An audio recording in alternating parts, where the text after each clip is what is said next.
공무원의 변상 책임에 대해서 알아보겠습니다. 변상 책임은 공무원이 직무상 의무를 위반해 가지고 국가나 지방자치단체에 재산상 손실을 끼친 경우에 지는 책임을 변상 책임이라고 합니다. 이 변상 책임하고 이제 구별될 개념으로 구상 책임이라는 것입니다. 구상 책임이라는 것은 이 공무원이 직무상 불법 행위를 해서 손해는 국민에게, 타인이죠. 타인인 국민에게 끼쳤는데 그 끼친 손해를 국가나 지방자치단체가 국가배상법에 의해 가지고 배상 책임을 지고 난 뒤에 그 배상을 한 국가나 지방자치단체 공무원에게 네가 져야 될 책임을 배상을 해야 될 걸 내가 했으니까 너한테 청구한다. 이렇게 하는 것이 이제 구상 책임입니다. 말하자면 변상 책임은 공무원이 직접 국가나 지방자치단체에 재산 손실을 끼친 경우에 지는 책임이고, 구상 책임은 공무원이 타인인 국민에게 손해를 끼친 다음에 국가나 지방자치에 배상을 하고 나서 거기에 대해서 묻는 책임이다. 이런 점에서 간접적으로 책임지는 것이죠. 이런 점에서 차이가 있다. 이렇게 보고요. 이 변상 책임이라는 것은 모든 공무원에게 인정되는 것이 아니고 현행법에는 회계관계직원 또는 물품재산관리 공무원에게 법이 정한 회계관계 공무원이나 물품재산관리 공무원에게만 인정이 됩니다. 여기에 대해서는 이제 국가재정의 건전성이나 또는 공무원의 책임의식을 약화시킨다라고 하면서 전 공무원에게 변상 책임을 물을 수 있는 것으로 확대시켜야 한다는 그런 의견도 있습니다만, 현재 현행법에서는 이 변상 책임을 지는 공무원은 회계관계 직원 또는 물품재산관리 공무원에게 한정되어 있다. 이렇게 정의를 하면 되겠습니다. 이 변상 책임의 어떤 법적 근거로는 지금 이야기한 회계관계 직원들이 책임에 관한 법률에서 회계관계 직원을 이렇게 명시를 하고 있습니다. 국가의 예산이나 회계를 담당하는 공무원 또는 지방자치단체의 예산이나 회계를 담당하는 공무원, 국가나 지방자치단체 예산회계 공무원 외에도 감사원의 감사를 받는 기관의 회계관계 직원도 여기에 해당을 합니다. 그리고 이제 그 국유재산법이나 지방재정법 보면은 물품재산관리 공무원 경우에 이 책임을 지는 경우를 정하고 있고, 또 군수품관리법에도 군사물품이 되겠습니다만 물품관리 공무원에게 변상 책임에 관한 규정을 하고 있습니다. 그리고 이 변상 책임의 어떤 법적 성질에 있어서는 교과서에 있으니까 이야기를 하는데, 이게 공법상 책임이냐 사후상 책임이냐라고 되어 있는데, 역시 이제 이 변상 책임이라는 것이 아까 회계관계 직원들의 책임에 관한 법률이나 또는 국유재산법이나 지방재정법 이런 데서 법률에서 규정이 되어 있고, 또 변상 금액에 앞으로 공부하겠습니다만 변상자나 변상 금액, 변상 유무 이런 거의 판정을 감사원이 판정하고, 또 그 금액이 정해지고 나면은 이를 변상하지 않는 해당 직원에 대해서 국세징수법의 체납 처분 예에 따라서 강제 징수할 수 있다고 이렇게 되어 있습니다. 이런 점에서 이거는 사법에 관한 내용이 아니고 공법 관계에 관한 것이고, 따라서 이거는 공법상의 책임이다 이렇게 보는 것이 타당하고, 판례도 그렇게 보고 있습니다. 그리고 이 변상 책임의 성립 요건에서 예를 보면 당연하죠. 직무상 의무 위반으로 해서 회계관계 직원이 회계관계 등 직원입니다. 그 직원이 직무상 의무를 위반해서 국가나 지방자치단체 또는 아까 말한 감사원의 감사를 받는 기관에 재산상 손실을 끼쳤을 때, 이게 세 가지 요건이죠. 여기서 하나 주의할 것은 징계 책임의 경우에는 직무상 의무 위반, 국가 공무원법상의 의무 위반에 대해서 이제 징계 책임하는데, 그 성질상 그 공무원의 고의 과실을 묻지 않는다고 했습니다. 그러나 여기 변상 책임에 있어서는 회계관계 공무원에게 고의 또는 중과실이 있어야 되고, 특히 물품재산관리 공무원 경우는 선량한 관리자의 주의를 해태하지 않은 경우, 게을리하지 않은 경우는 변상 책임이 그 게을리한 경우에 변상 책임진다 하고 있거든요. 그럼 이거는 과실을 요구한다는 겁니다. 그래서 회계관계 공무원에게는 고의나 또는 중대한 과실이 있어야 되고, 또 물품 출납 보관 공무원 경우에는 최소한 과실이 있어야 된다. 이런 점에서 징계 책임하고는 조금 다른 차이가 있다. 이렇게 이해를 하시면 되겠습니다.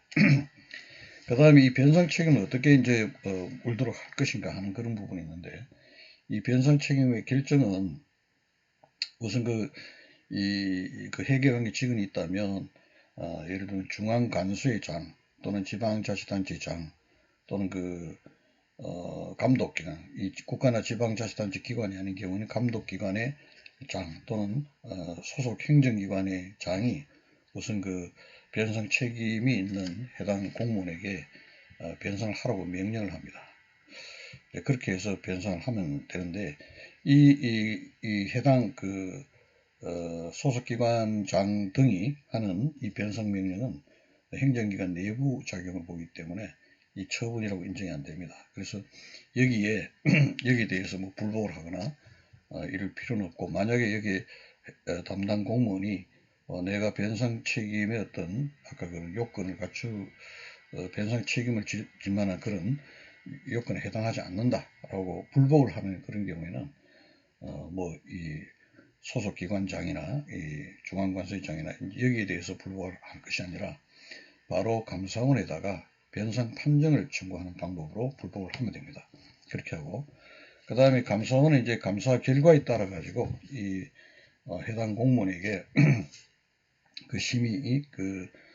심의해서 결정을 합니다. 그래서 이 사람이 변상 책임이 있는지, 변상 책임이 있다면 변상을 얼마나 할 것인지 이런 것을 심의해서 결정해서 정합니다. 그거를 이제 변상 판정이라고 합니다. 감사원의 변상 판정에 의해서 해당 공무원은 비로소 추상적으로 이 변상 의무가 있다라고 이렇게 확인이 됩니다. 그래서 이게 감사원의 변상 판정을 변상 책임의 유무, 변상 책임자, 변상을 결정하는 확인행위다. 그래서 이 확인행위로서 준법률 확인행위로서의 어떤 처분성을 가집니다. 그래서 만약에 이 감사원의 변상 판정에 문제가 있다라고 할 때는 여기에 대해서 불복을 제기할 수 있죠.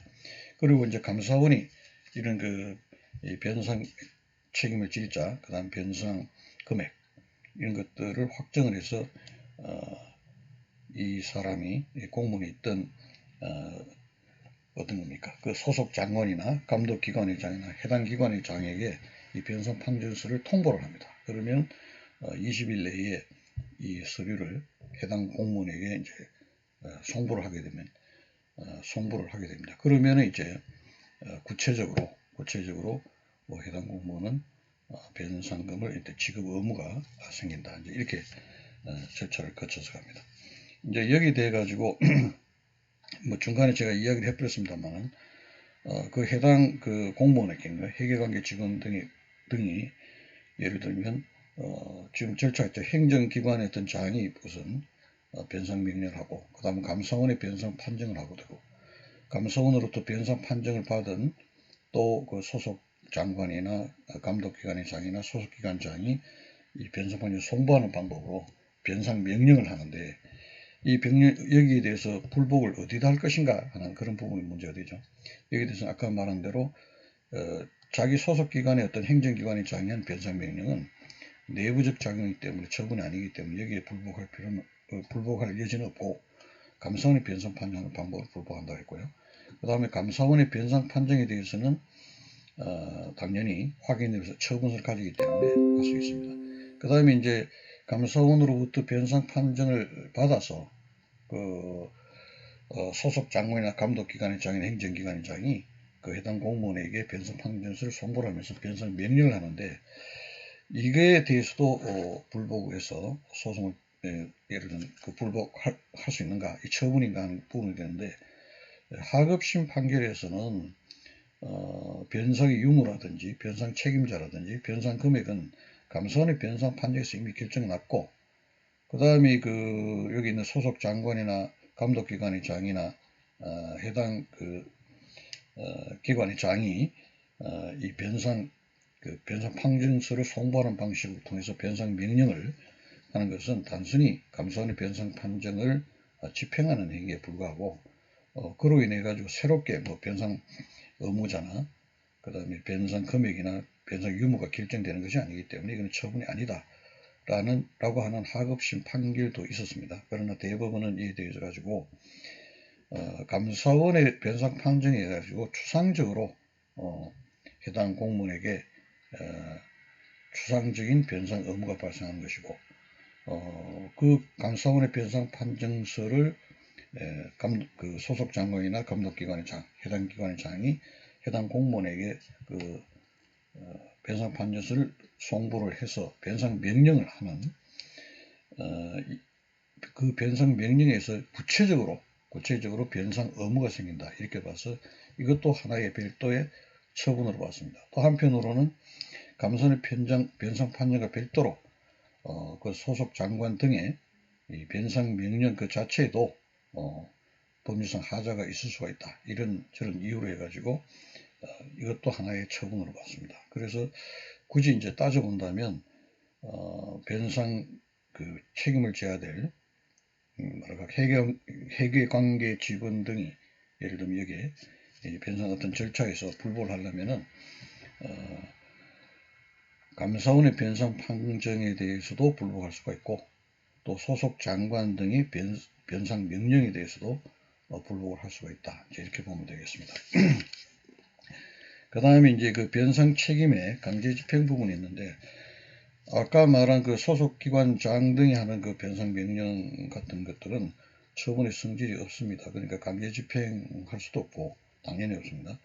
그 다음에 이제 감사원의 그 변상 판정은 추상적 것이니까 추상적으로 어떤 변상 의무를 주는 것에 불과하고 구체적인 변상 의무는 변상 그 소속 장관 등의 변상 명령에서 발생하기 때문에 그 이후에 만약에 그 명령받은 변상 의무가 생기는데 그 의무를 이행하지 않는 경우에는 관할 그 세무서장의 위탁에서 국세징수법이 정하는 체납처분 절차에 따라서 강제 징수를 할 수 있다 이렇게 됩니다.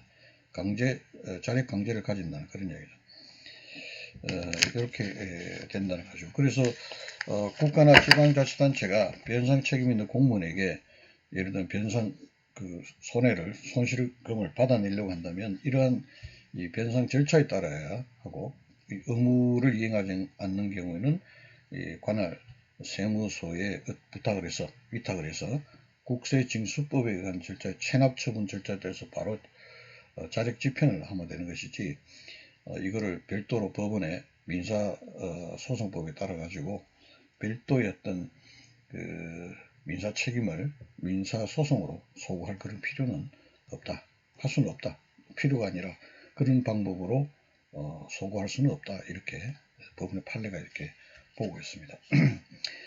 해당 공무원의 불복 절차에 대해서는 방금 이야기했네요. 소속 행정기관장의 어떤 변상 명령은 다시 정리하면 처분이 아니기 때문에 여기에 대해서 뭐 불복할 필요도 없는 것이고 굳이 한다면 감사원에다가 변상 판정 청구를 하면 되고 그죠? 감사원의 변상 판정에 대해서 만약에 불복을 한다면 여기에 대해서는 해당 공무원은 감사원에다가 재심을 요구합니다. 재심의를 청구할 수 있다 되어 있습니다. 그래서 거기에 따라서 감사원이 재심의를 하게 되는데 여기 이제 여러분 주의할 거는 감사원의 변상 판정이 처분이고 감사원에다가 변상 판정에 불복해서 재심의를 합니다. 그럼 감사원의 재심의는 이거는 행정심판의 일종으로 특수한 행정심판으로 봅니다. 그러면서 특수한 행정심판에 해당한다라고 봅니다. 그렇게 보고 이 감사원의 재심의 판정에 대해서도 판결이라고 법전에는 판결이라고 되어 있는데 재심의 판결에 대해서 불복할 때는 행정소송을 하겠어요. 이제 법원에 소송을 가죠. 법원에 소송하는데 여기 이제 하나 여러분 주의할 거는 뭐 뒤에도 이야기 되겠지만 우리는 어떤 행정청의 처분이 있고 그 처분에 불복할 때는 행정심판을 제기를 하고 그 다음에 행정심판에 불복하면 행정소송을 합니다. 그래서 만약에 이 파면 처분이 있다고 가정하면 파면 처분에 대해서 불복을 하면은 우선 소청 절차로 가죠. 그 행정심판입니다. 그 소청 그리고 그 소청이 파면 처분의 소청 결과 받아들여지지 않았다. 그 파면 처분이 적절하다라고 유지를 하는 경우는 해당 공무원 입장에서 부득이 이제 행정소송을 하게 됩니다. 그때 이 행정소송의 대상이 뭐냐라는 겁니다. 예를 들면 그 공무원이 행정자치부 공무원이었다면 그 6급 이하 공무원을 가정하죠. 그러면 파면 처분을 한 행정자치부 장관의 파면 처분을 대상으로 행정소송할 것이냐, 아니면은 소청위원회에서 그 파면 처분이 옳다라고 유지를 했으니까 그 유지를 해준 소청심사위원회를 피고로 해서 그 재결을 대상을 할 것인가, 이제 이런 게 이제 문제가 될 수 있습니다. 그런데 여기에 대해서는 쭉 나오겠지만 원칙적으로 우리 행정소송법은 원추분주의라고 합니다. 그래서 이런 경우에 처분이 있고 그 처분에 대해서 소청을 했는데 그 소청에서 기각 결정을 해서 원처분 유지를 해줬다면 그 다음에 여기 불복해서 소송을 할 때는 이 행정심판의 소청심사위원회를 대상으로 하는 것이 아니라 원처분이, 그러니까 행정자치부 공무원에게 행정자치부 장관의 파면 처분을 대상으로 법원에 소송한다. 그러니까 이 소청 절차를 거쳐 행정심판 또 소청 절차를 거쳤다 하더라도 원처분주의입니다. 재결주의가 아니고 원처분주의에 대해서 원처분을 소송의 대상으로 삼는다, 이렇게 되어 있습니다. 그게 이제 되어 있는데 여기는 이제 다르게 된다는 거죠. 여기 아까 말한 대로 감사원의 변상 판정이 원처분이고 변상 판정에 대해서 불복하면 재심의를 청구할 수 있다고 했습니다. 그 재심의를 청구했다 감사원 위에 뭐 없으니까 감사원에 다시 재심의 판결, 법전에서 판결이라는 용어를 쓰고 있습니다. 그래서 재심 판결을 하면은 거기 말하면 행정심판위원회 재결에 해당합니다. 아까 말한 감사원의 재심의는 행정심판의 일종이라고 했거든요. 그럼 감사원의 재심 판결은 행정심판의 재결과 같은 것이 됩니다. 그럼 여기에 대해서 불복을 한다면 원래대로 한다면 원처분주의라면 앞에 처음에 했던 감사원의 변상 판정 요거를 소송 대상으로 해서 해야 되는데, 소송 제기를 해야 되는데 이 경우에는 그 원칙에 대한 예외가 돼서 재결주의가 됩니다. 그래서 감사원의 재심의 판결을 대상으로 해서 법원에 소송을 제기를 하게 된다. 그래서 이 점이 행정소송 전체로 보면 행정심판을 거친 경우에 소송 대상은 원처분이냐 행정심판위원회가 한 재결이냐, 이게 이제 문제되는데 원칙적으로 우리 행정소송법은 원처분주의를 채택하고 있다. 그리고 예외적으로 법령이 정한 경우에는 재결로 간다, 이렇게 되어 있다. 그런데 이제 방금 말한 대로 이 사안 감사원의 변상 판정 부분에 있어서는 이 법령에서 재결주의를 채택하고 있기 때문에 예외로 재결이 됩니다. 그래서 감사원의 변상 판정이 소송 대상이 아니라 감사원의 재심의 판결이 행정소송의 대상이 된다 하는 점을 여러분들이 기억해 두시면 좋겠습니다. 이건 뭐 굉장히 좀 어려운 문제이기도 한데 굉장히 중요한 문제니까 그렇게 보시면 되겠고요. 그 다음에 이제 우리가 그 공무원의 책임할 때 징계책임, 변상책임이 크게 두 가지로 했습니다만 공무원의 배상책임도 있습니다. 그래서 공무원의 직무상 불법행위로 타인에게 손해를 가한 경우에는 만약 공무원이 고의나 그런 경우는 우리가 국가배상법에 보면 공무원이 직무상 불법행위로 타인에게 손해를 끼친 국가나 지방자치단체가 배상합니다. 그런데도 공무원 개인이 지는 책임도 있어요. 공무원이 고의나 중요한 과실이 있을 때는 이 국가나 지방자치의 배상 책임과는 별도로 그 피해를 입은 그 타인 국민은 그 공무원 개인에게도 배상 책임을 청구를 할 수 있습니다. 물론 그 배상의 법적 근거는 민법상의 불법 행위에 대한 배상 책임입니다.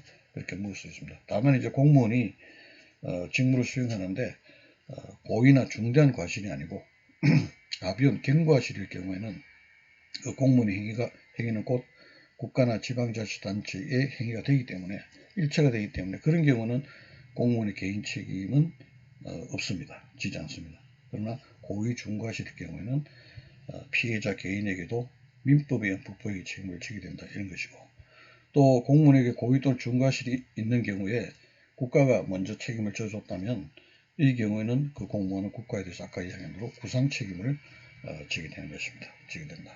물론 이제 공무원이 직무와 무관하게 별도로 그 불법 행위를 했다면 당연히 민법에 의한 배상 책임을 지게 된다. 이제 이렇게 보면 되겠습니다.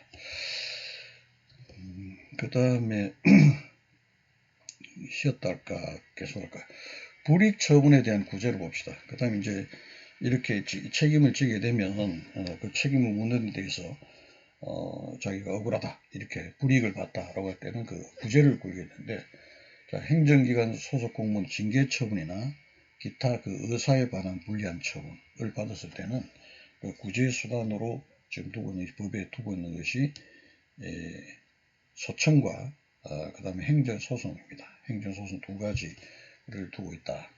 여기 이제 중요한 거는 소청 이게 필요적 전치 절차로 되어 있다는 것입니다. 또 하나 그 이야기를 하면은 우리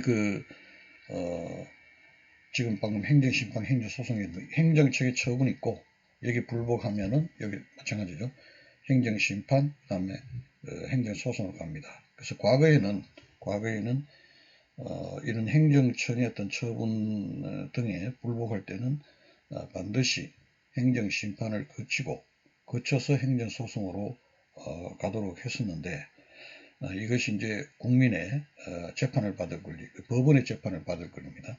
이것을 현재 저해한다 이렇게 해서 지금은 행정심판은 특별한 명문의 규정이 없으면은 임의적 전치주의로 바꿨습니다. 그래서 그 당사의 선택에 따라서 내가 행정심판을 거쳐서 소송 갈 수도 있고 필요한 경우에 그렇게 갈 수도 있고, 행정심판은 나는 믿지 못하겠다 하는 경우는 바로 행정소송으로 갈 수도 있고, 이 두 가지가 다 되겠습니다. 이게 이제 종전에 필요적 전치주의라고 했다면 이렇게 된 것을 임의적 전치주의로 바뀌었다라고 이렇게 됩니다.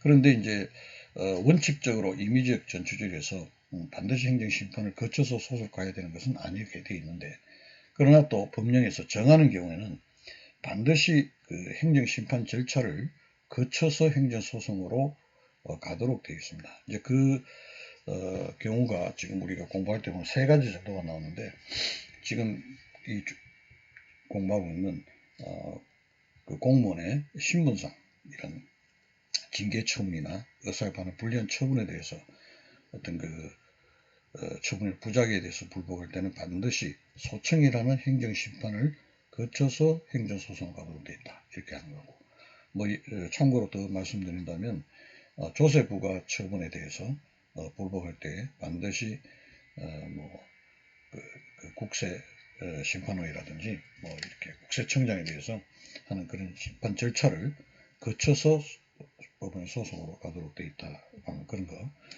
그 다음 또 하나가 되어 있는 게 도로교통법에 의해서 이제 도로교통 위반 운전면허를 취소하는 경우에 반드시 그 행정심판을 거쳐서 가도록 되어 있습니다. 그 세 가지 정도가 지금 눈에 띄는데, 지금 그 중에 하나가 바로 이런 징계처분이나 인사상 불리한 처분을 당한 경우에 그 소청 절차는 반드시 필요적 전치 절차로 되어 있다는 것을 꼭 기억해 두시기 바랍니다.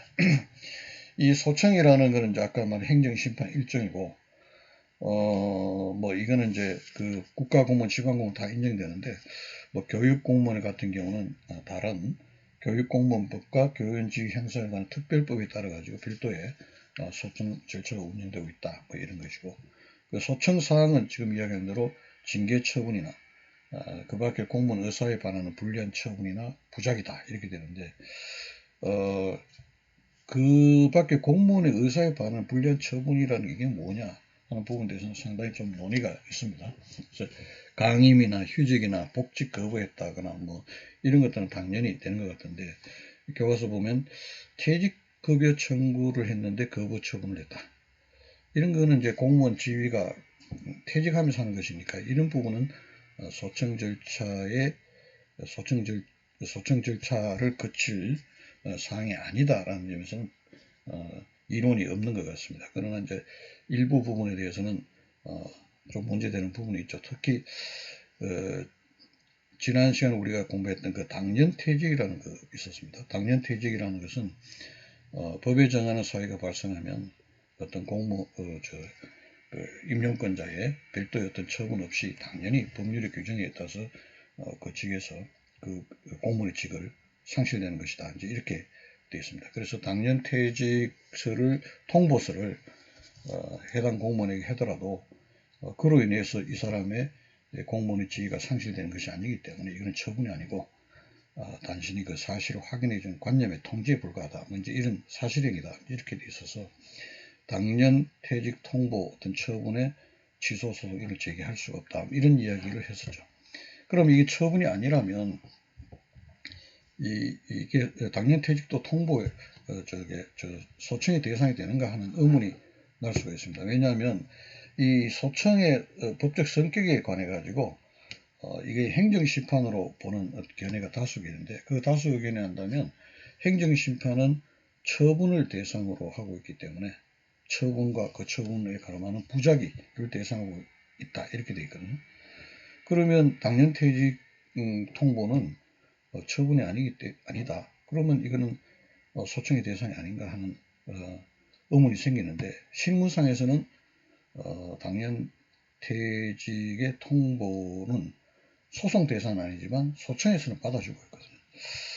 그래서 조금 이렇게 문제가 생깁니다. 여기에 따라 가지고 이제 소청 제도는 물론 그 행정심판의 성격을 가지고 있지만 단순히 거기에 그치는 것이 아니라 인사행정의 개선을 위한 제도로도 좀 이렇게 넓게 해석을 해야 된다. 이런 견해도 있습니다. 뭐 이런 견해에 의한다면 당연퇴직 같은 것들도 인사행정제도의 어떤 개선과 관련해서 소청의 대상으로 삼을 수 있지 않을까 하는 생각은 있습니다.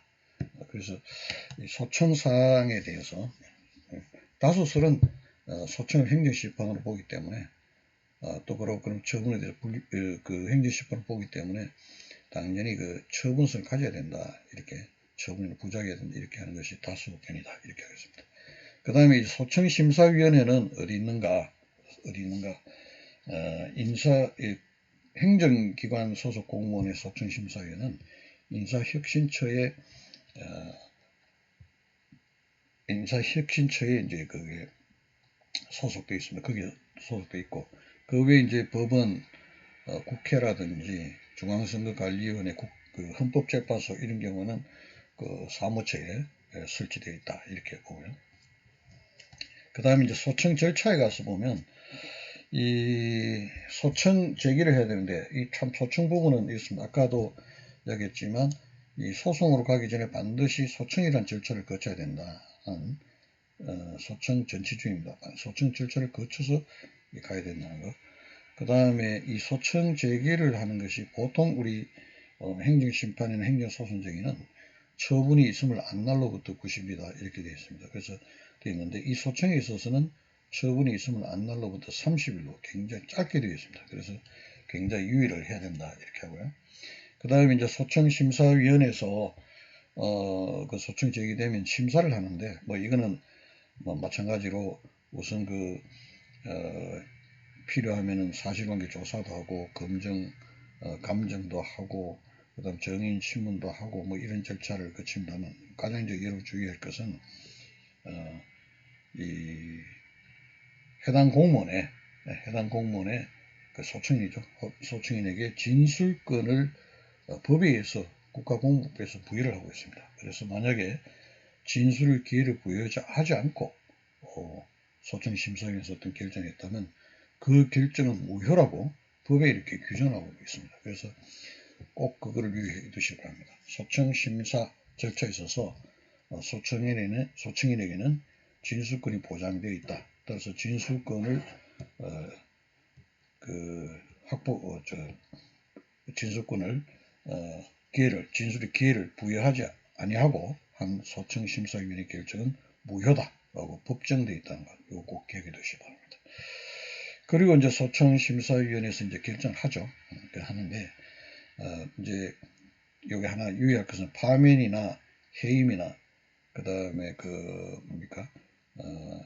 직권 면직이 있었죠. 직무 수행 능력이나 근무 태도가 불량해서 직위 해제와 함께 대기 명령을 하고 3개월 내에 보직을 받지 못할 경우에 하는 직권 면직이 있습니다. 파면 해임, 그 다음에 이런 직권 면직 경우는 직을 상실하게 되는 것이죠. 이런 거를 할 때는 반드시 그 소청심사위원 거기에 대해서 소청인이 소청 제기를 하면은 후임자의 발령, 후임자의 보충 발령을 유예하는 임시결정을 합니다. 임시결정하게 된다.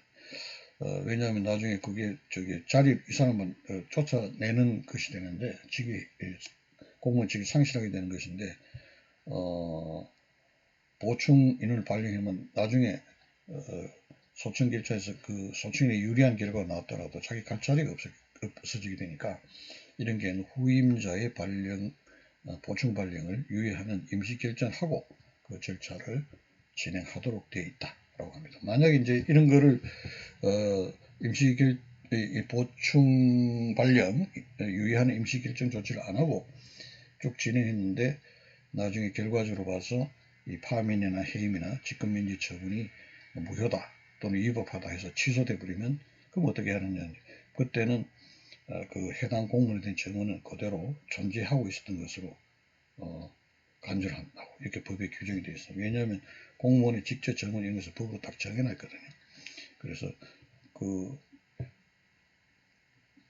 유예하지 않더라도 만약에 소청인에 유리한 결정이 나면 그 공무원의 해당되는 그 자리 그 자체는 확보되어 있는 것으로 이렇게 본다고 하는 그런 규정이 되어 있다. 이런 걸 유의하시기 바랍니다. 그 다음에 소청심사위원회 결정은 뭐 재직위원회 3분의 2 이상 출석하고 지난번 그 출석위원 과반수여서 결정하는데 서로 의견이 나눌 때는 그 과반수에 달할 때까지 가장 불리한 의견에 유리한 의견을 더해가서 최종적으로 가장 유리한 의견을 그걸 합의된 의견을 결정한다. 이제 이렇게 되었습니다.